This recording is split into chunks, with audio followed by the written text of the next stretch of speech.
2025 ஆண்டிற்கான வரவு செலவு திட்டம் ஜனாதிபதி அன்ருகுமார திசாநாயக்கவினால் நாடாளுமன்றத்தில் சமர்ப்பிக்கப்பட்டுள்ளது.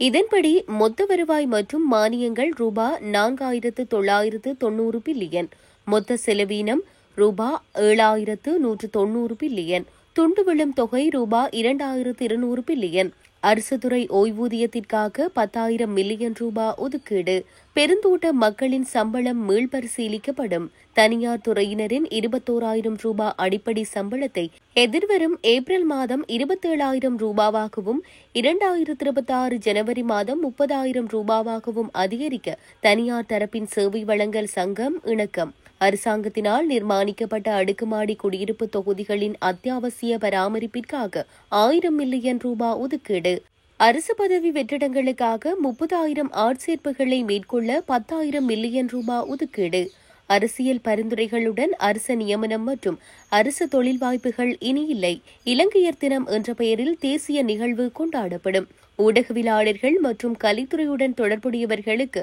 கொட்டாவ பகுதியில் வீட்டுத் திட்டம் முன்னெடுப்பு, வடக்கு கிழக்கு மீள்குடியேற்றம் மற்றும் வீட்டு நிர்மாணிப்பிற்கு 7,500 மில்லியன் ரூபாய் ஒதுக்கீடு, கிளீன் ஸ்ரீலங்கா திட்டத்திற்காக 5,000 மில்லியன் ரூபாய் ஒதுக்கீடு, அரசு ஊழியர்களின் அடிப்படை சம்பளம் அதிகரிக்கப்படும் என்று ஜனாதிபதி அன்ருகுமார திசாநாயக்க தெரிவித்துள்ளார். இதன்படி அரசு ஊழியர்களின் குறைந்தபட்ச சம்பளம் 15,750 ரூபாவால் அதிகரிக்கப்பட்டுள்ளது. இந்த நிலையில் அரசு ஊழியர்களின் அடிப்படை சம்பளம் 24,250 ரூபாவில் இருந்து 40,000 ரூபாவாக அதிகரித்துள்ளது.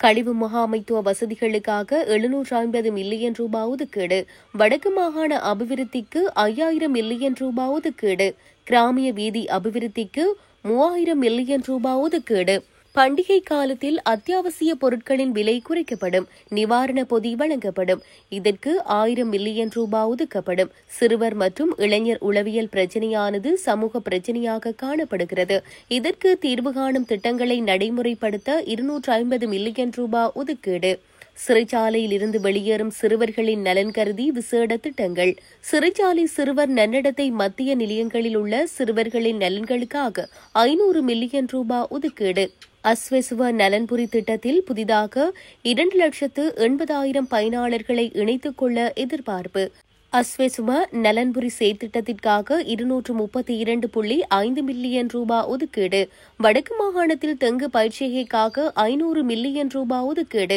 இயற்கை பேரிடர்களால் பாதிக்கப்பட்டவர்களுக்கு வழங்கப்படும் இழப்பீடு ரூபாய் 2,50,000 ரூபாய் 1 மில்லியனாக உயர்த்தப்படும், இளைஞர்களிடையே தற்கொலைகள் அதிகரித்து வருவதனை கருத்தில் கொண்டு மாணவர்கள் மற்றும் இளம் பருவத்தினருக்கான விழிப்புணர்வு மற்றும் ஆலோசனை சேவைகளை விரிவுபடுத்துவதற்காக நடுத்தர கால திட்டத்தை செயற்படுத்த ரூபாய் 250 மில்லியன் ஒதுக்கப்படும், பாடசாலை கட்டமைப்பை மறுசீரமைப்பு செய்து புதிய நிலைமையை உருவாக்கும் தேசிய வேலை திட்டத்திற்காக 500 மில்லியன் ரூபாய் ஒதுக்கீடு, பாலர் பாடசாலை மாணவர்களுக்காக காலை உணவுக்கான வேலை திட்டத்திற்கான ஒதுக்கீடு 60 ரூபாவிலிருந்து 100 ரூபாவாக அதிகரிப்பு, 1,000 மில்லியன் ரூபாய் ஒதுக்கீடு, பல்கலைக்கழக கட்டமைப்பு அபிவிருத்திக்காக 135 பில்லியன் ரூபாய் ஒதுக்கீடு, குறைந்த வருமானம் கொண்ட மூத்த குடிமக்களுக்கான கொடுப்பனவு ரூபாய் 3,000 5,000 அதிகரிக்கப்படும், சிறுநீரக நோயாளிகளுக்கான மாதாந்திர கொடுப்பனவு ரூபாய் 7,500 ரூபாய் 10,000 உயர்த்தப்படும் என்று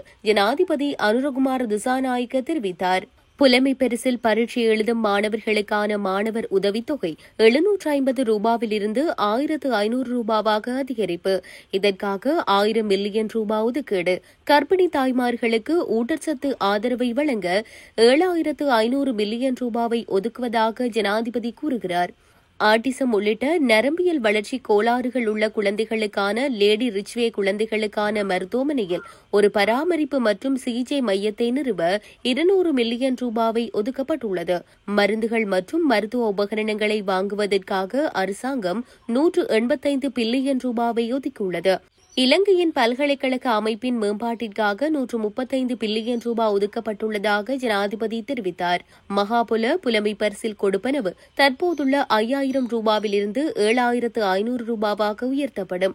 யாழ்ப்பாணத்தில் தீக்கிரையாக்கப்பட்ட பொது நூலகத்தினை நவீனமயப்படுத்த 100 மில்லியன் நிதி ஒதுக்கப்பட்டுள்ளதாக ஜனாதிபதி அனுரகுமார திசாநாயக்க தெரிவித்துள்ளார். பாடசாலை உட்கட்டமைப்பை மேம்படுத்த ரூபாய் 1000 மில்லியன் ஒதுக்கப்படும் என்று ஜனாதிபதி கூறினார். 2025ஆம் ஆண்டின் சுகாதாரத்துறைக்கு ரூபாய் 604 பில்லியன் ஒதுக்கப்படும் என்று தெரிவித்தார். நாடாளுமன்ற உறுப்பினர்களுக்கு வழங்கப்படும் ஓய்வூதிய காப்புறுதி 2.5 லட்சம் ரூபாவால் குறைப்பு. இந்த ஆண்டு நாடாளுமன்ற உறுப்பினர்களுக்கு வாகனங்கள் வழங்கப்பட மாட்டாது என்று ஜனாதிபதி அனுரகுமார திசாநாயக்க தெரிவித்தார். ஏனெனில் இந்த நோக்கத்திற்காக பணம் ஒதுக்கப்படவில்லை. இந்த ஆண்டு நாடாளுமன்ற உறுப்பினர்களுக்கும் வாகன அனுமதி வழங்கப்பட மாட்டாது என்று அவர் மேலும் கூறினார். அரசாங்கத்திற்கு சொந்தமான அனைத்து சொகுசு வாகனங்களும் இந்த ஆண்டு மார்ச் மாதத்தில் ஏலம் விடப்படும் என்றும் ஜனாதிபதி கூறினார். தற்போதுள்ள அரச வங்கி முறையின் கீழ் சிறு மற்றும் நடுத்தர நிறுவனங்களின் நலனுக்காக ஒரு மாநில மேம்பாட்டு வங்கி நிறுவப்படும் என்று ஜனாதிபதி அனுரகுமார திசாநாயக்க கூறுகிறார். இலங்கையில் புதிய சுற்றுலா தலங்களை மேம்படுத்த அரசாங்கம் நடவடிக்கை எடுக்கும். அனுராதபுரம் மற்றும் யாபகுவா போன்ற சுற்றுலா தலங்களை மேம்படுத்த ரூபாய் 500 மில்லியன் ஒதுக்கப்படும். இந்த இடங்கள் முக்கிய கலாச்சார மற்றும் வரலாற்று தலங்களாக முத்திரை குத்தப்பட்டு சந்தைப்படுத்தப்படும். சுற்றுலா தலங்களுக்கு டிஜிட்டல் டிக்கெட் முறை அறிமுகப்படுத்தப்படும். பொது சேவைகளை டிஜிட்டல் மயமாக்குவதற்கு தேவையான நடவடிக்கைகளுக்கான ஒப்புதல்களுடன் அனைத்து சேவைகளும் ஒரே இடத்திலிருந்து என்ற கருத்தாக்கம் உருவாக்கப்பட்டு வருகிறது. வங்குரோத்து நிலை குறித்த சட்டமூலம் விரைவில் நாடாளுமன்றத்தில் சமர்ப்பிக்கப்படும். நாட்டில் வர்த்தகம் செய்வதற்கான வசதியை மேம்படுத்துவோம். அரசிற்கு சொந்தமான நிலங்கள் உற்பத்தி பொருளாதார நடவடிக்கைகளுக்காக குத்தகைக்கு விடப்படும். பொருளாதார சீர்திருத்த சட்டத்தில் திருத்தம் செய்ய நடவடிக்கை. முதலீட்டு ஊக்குவிப்பு மற்றும் வசதிகளை வழங்குதல். பசுமை தொழில்நுட்பத்தில் கவனம் செலுத்த நடவடிக்கை. தேசிய தரமுகாமைத்துவ கட்டமைப்பிற்காக 750 மில்லியன் ரூபாய் ஒதுக்கீடு. கொழும்பு துறைமுகத்தின் வடக்கு மேற்கு முனைய அபிவிருத்திகளுக்காக ஒரு மாதத்திற்குள் யோசனைகள் கூறப்படும். பல்நோக்கு பொருள் விநியோக மத்திய நிலையமாக பியாங்குடையில் உள்ள கொள்கலன் முனையம் நிர்மாணிக்கப்படும். துறைமுக அபிவிருத்திக்காக 500 மில்லியன் ரூபாய் ஒதுக்கீடு. கொழும்பு துறைமுகம் பண்டாரநாயக்க சர்வதேச விமான நிலையத்தில் உயர்தர ஸ்கேன் கட்டமைப்பை உருவாக்க 1000 மில்லியன் ரூபாய் ஒதுக்கீடு. அத்தியாவசிய துறைகளுக்கு அதிகளவில் நிதி ஒதுக்கீடு. மீண்டெழும் செலவுகளுக்கு 4% நிதி ஒதுக்கீடு.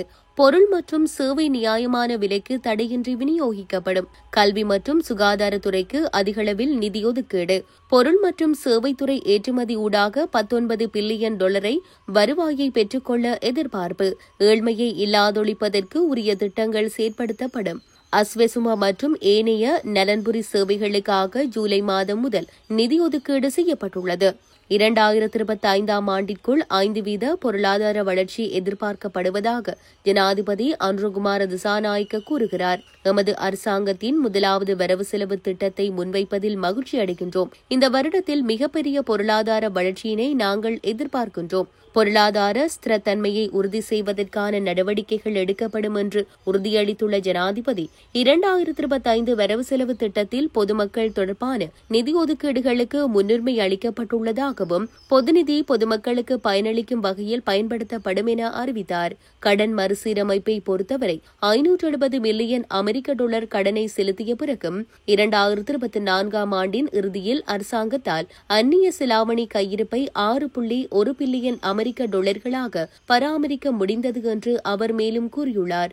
புதிய அரசாங்கத்தின் முதலாவது வரவு செலவு திட்டமாக இது பார்க்கப்படும் நிலையில் அரசு ஊழியர்களின் சம்பள அதிகரிப்பு, பொதுமக்களுக்கான கொடுப்பனவுகள் உள்ளிட்ட பல்வேறு திட்டங்கள் உள்ளிட்டவை குறித்து பொதுமக்களிடம் பாரிய எதிர்பார்ப்புகள் உள்ளமை குறிப்பிடத்தக்கது.